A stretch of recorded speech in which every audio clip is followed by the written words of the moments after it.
But first, as the so-called Islamic State crumbles in Syria and Iraq, security forces are concerned about what risk those who fought or are still fighting for the extremist organisation present. Foreign Office Minister Rory Stewart caused headlines earlier this week when he said that the only way of dealing with fighters on the ground will be, in almost every case, to kill them. But what about those who return here? Around half of the estimated 850 people from the UK who went out to support the jihadists are thought to be back already. Well, how tough should we be on British jihadists? Joining us now to give their views are Chris Phillips, former head of the National Counter-Terrorism Security Office, Yasmin Ahmed, Director of Rights Watch UK, Shamima Begum, a journalist, and Luke Gittos, a lawyer and writer. Luke, these are British citizens we are talking about here. Shouldn't we be giving them a second chance? They're not British citizens. They've elected to join a fighting foreign force. And I think we need to recognise that we are at war with the Islamic State. They've elected to go to war not just against us, but against our values. I think to recognise them, I think there are problems with denying them British citizenship, but I think to call them British citizens and to assume that they are entitled to the same due process protections as you and I think it's completely bizarre. I think it's just completely strange that politicians are now obsessed with due process. I mean, British citizens who have been accused of terrorism in the past have had their civil liberties stripped away from them for years. And it's only now, when we start talking about blowing up people who have demonstrably gone to fight for a foreign army, that we are talking about due process. I mean, I think this moment is very, very strange. And I think it actually speaks to a moral cowardice. I think if you have the opportunity to take out foreign fighters, do it. I mean, talking about our British values, though, we don't have the death penalty here. Why are we talking about killing them? Well, there's a very clear difference between the death penalty and killing someone with whom you are at war. And it's important that we make that distinction. You know, I just repeat, ISIS are an organisation with whom we are at war. And to apply the same due process protections to foreign combatants that we would to a citizen accused of a crime in this country is bizarre. Yasmin, we're talking about killing people. It may sound strong, but when it comes to national security, we have to make tough choices. So surely it's the right thing to do. Well, I think the first thing to say is that it's certainly a complex issue and no one will be able to deny that. But I think what's very important to say is that we as a British society have certain values which we must uphold, because that's what distinguishes us from other people. But as Luke says, they're not British citizens. They've elected to fight for someone else. They're values that should be universal values. And those values, and part of what those values are, is also about transparency and the government being transparent and accountable about its policies. What I think is really problematic is the government essentially saying it's going to be very difficult to prosecute these people when they come back to the UK. So we're going to have a potentially, it's very ambiguous, and this is where we need transparency, a policy where we kill anyone who's potentially supportive of ISIS that's in Syria. We have to leave the door open potentially that people may return, and definitely there is prosecution that's an option and other options when people return. But we also have to know that it's incredibly important as a society we live up to our own values, and one of those values is complying with the rule of law. And the rule of law, whilst you are correct, we are in a non-international armed conflict in Syria and Iraq, it doesn't mean that anyone there can be killed. And I think once we start losing our own values, there's not much to distinguish us. And just one further point that I'd like to make is that there is constantly within this debate this idea that national security and human rights are in juxtaposition. They cannot sit together. Whereas if you look consistently to the past, you will see that, in fact, human rights reinforces security. The Security Council's Counter-Terrorism Committee said when you take measures that are not consistent with the rule of law and human rights, it can certainly drive people to extremism. So it creates a problem. Serena, if someone has gone to fight for a so-called Islamic State, they've signed up to a brutal ideology. I mean, some people at home will be watching and they will feel that these sorts of people should not be allowed back in our country. That's a separate issue and one I don't agree with either. But the idea that we would kill them simply because their crimes stem from an ideology that we think is reprehensible leads to an incredibly slippery slope. We can't decide that certain people should be stripped of their civil liberties purely because we don't agree with the reasons behind their crimes.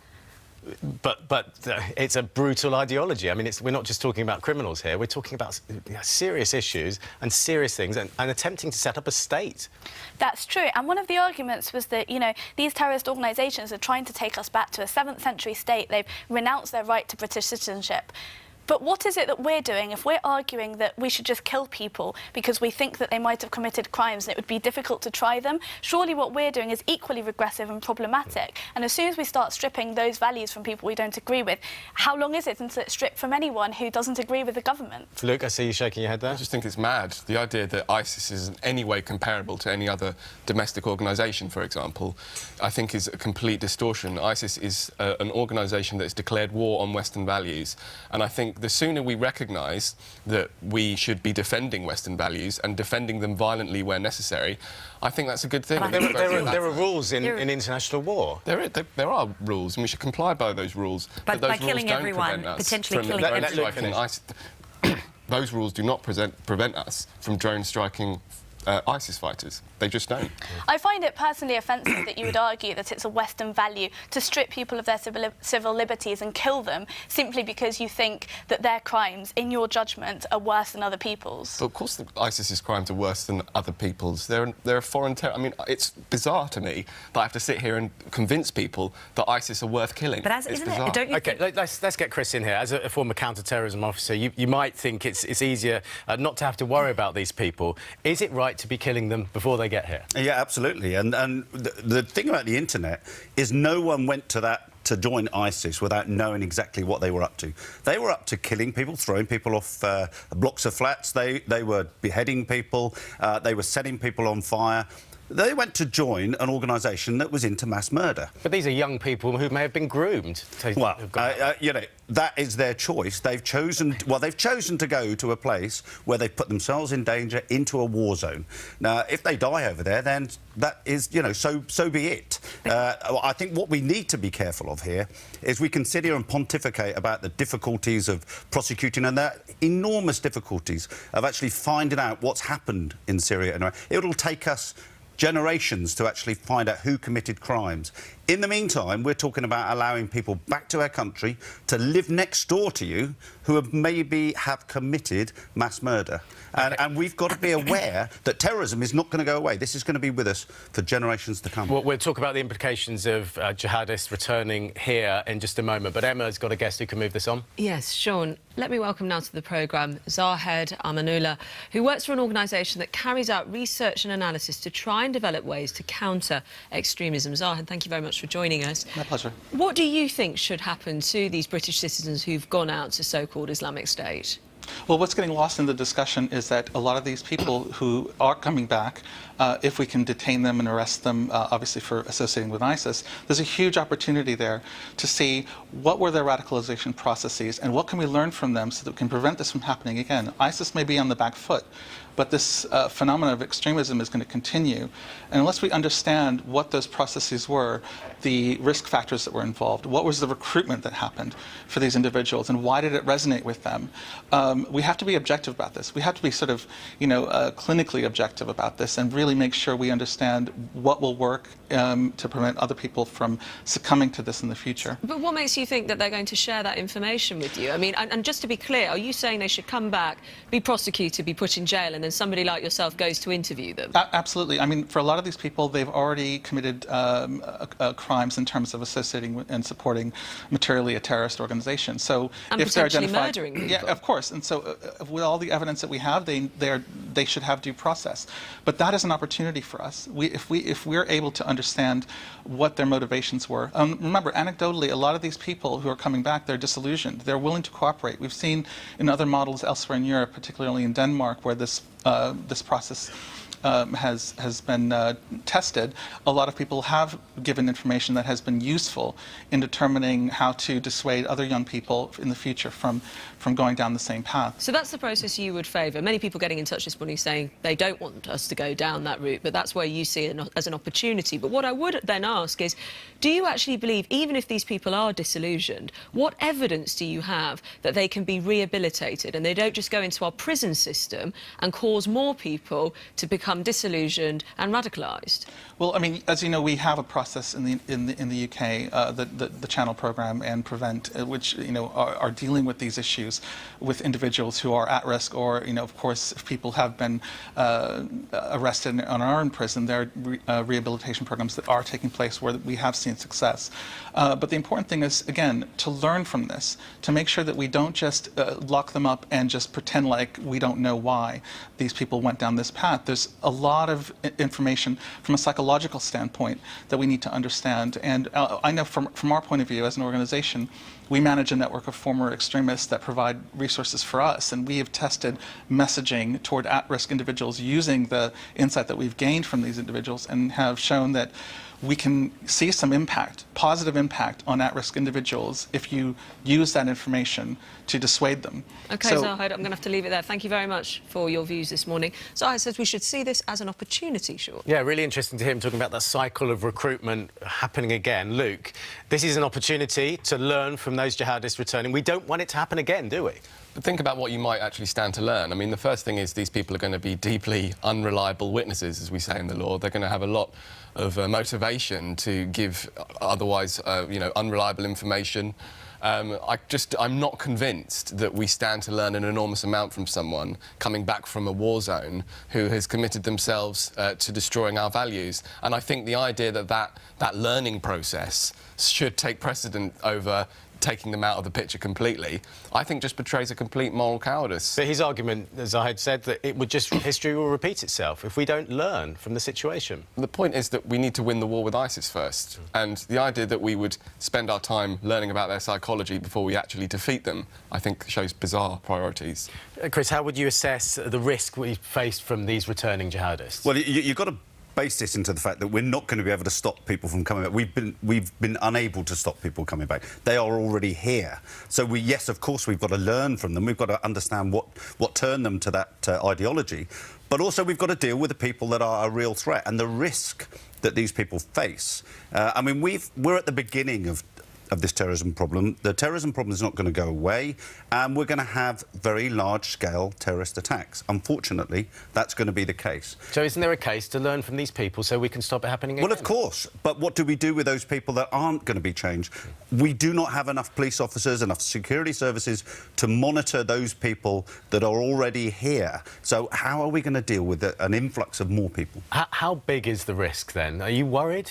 I'm very worried. I mean, I've been worried for a long time, actually, about the risk of terrorism and large-scale vehicle bombs which kill hundreds, if not thousands, of people. We could have seen that just a few weeks ago in Barcelona, where they intended to make a large vehicle bomb. That would have killed hundreds, if not thousands, of people. Now these things are going to happen, unfortunately, at some stage in our future.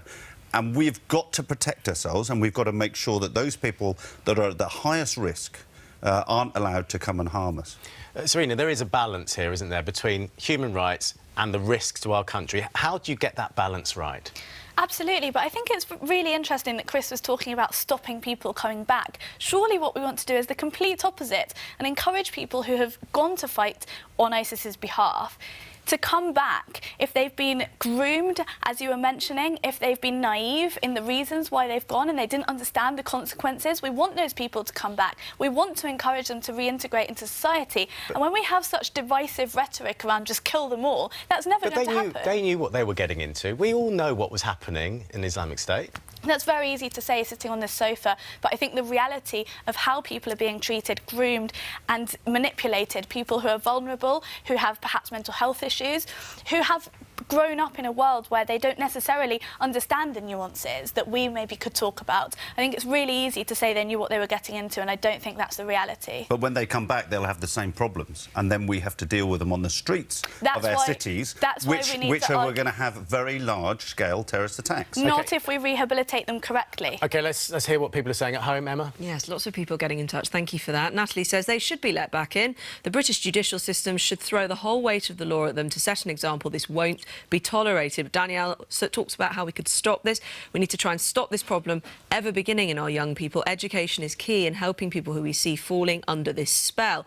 And yet, Peter, they should face treason charges. If they have dual nationality, strip them of their British nationality, immediately deport them back to wherever they've come from and ban them from ever coming back. And Maureen says we cannot treat these people harshly enough. They are barbaric animals, and if they're happy to live by this sword, they can be happy to die by it. They don't deserve to be tried under the British system. Sean. Interesting. Maureen says happy to live by the sword. They should be happy to die by the sword. Yasmin, are you confident we can find a solution in this? I think, as I said from the very beginning, it's an incredibly complex situation, and anyone working in this space needs to acknowledge that. I think we also need to acknowledge and be very careful about taking very simple narratives around this, because it is very complex. And while one reaction is certainly to keep ourselves safe, I think we need to realise that, in fact, forgoing our values and our human rights and whatever and the rule of law is not going to keep us safe in the long run. And when making these kind of decisions about the policies that the government is going to employ to keep the British citizenry safe, we need to think about not only immediate issues but the long run. Certainly, we are at war in a non-international armed conflict with ISIS. That allows us, those people who are participating in that hostility, we have a right to be able to be able to potentially kill those people. But what we also have to recognise is that, for example, now there are swaths of territory in Iraq and in Syria that are now being taken over back by the government, and people are potentially surrendering. There are opportunities where people are saying, I'm no longer here. What are we doing? Are we just killing everyone there? There needs to be a complexity of tools that are being used. One of those is people returning, and if there is any opportunity to prosecute those individuals, they should be. But also there needs to be space for people to potentially go through some de-radicalisation processes, if that is an opportunity that can actually be taken advantage of. OK, briefly, Chris, you painted a bleak picture before. Yeah, well, I don't actually disagree with any of that. I think we're talking about people that are in the battlefield. They should be killed. I mean, that's the way of the world, unfortunately. When they do come back, and they already have, then we have to deal with them. But what we need to understand is that legislation in the Western free democratic societies doesn't allow us to deal with people that are this way inclined. It just doesn't. And even when they go to prison, they're released very quickly afterwards, and they are a major threat to our society. OK, thank you to everyone on the panel. Really interesting conversation. Thank you so much.